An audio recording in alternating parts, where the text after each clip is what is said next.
नमस्ते दोस्तों। तो आज हम बात करने वाले हैं एक ऐसी मूवी के बारे में। एक लड़की जिसे ये लगता है कि रिलेशनशिप केवल मतलब के लिए होता है, इसलिए वो हर दिन नए लोगों के साथ रात बिताती है। मगर एक दिन उसकी ज़िंदगी में प्यार का तूफान आता है, जिसके बाद उसकी लाइफ में क्या क्या होगा ये तो मूवी देखकर ही पता लगेगा। लेकिन उससे पहले फटाफट चैनल को सब्सक्राइब, वीडियो को लाइक और पसंद आए तो कमेंट करना मत भूलना। तो चलिए चलते हैं मूवी की ओर।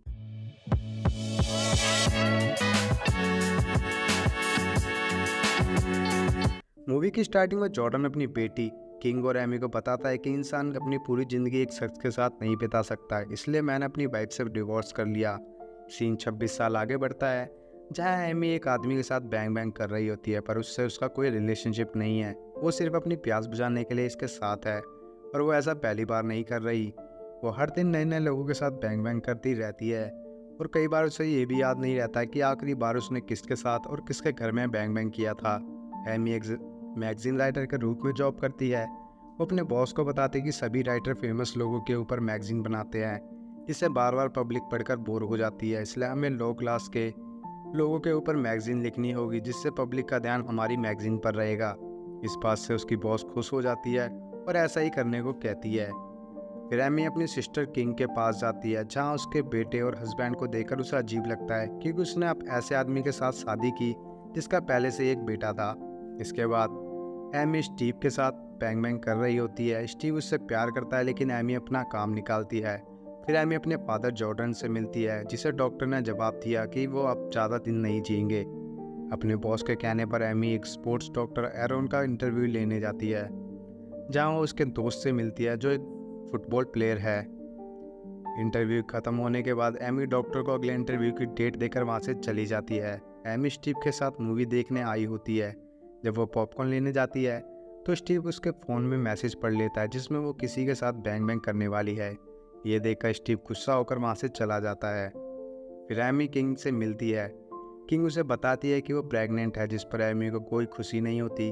किंग ये बात अपने डैड को बताती है, जिस पर उसके डैड उससे कुछ कह देते हैं। किंग को गुस्सा आता है और वो बीच में ही वहाँ से उठकर चली जाती है। अगले इंटरव्यू के लिए एमी एरोन के पास जाती है और उसके काम करने के तरीकों को देखती और समझती है, ताकि वो आर्टिकल लिख सके।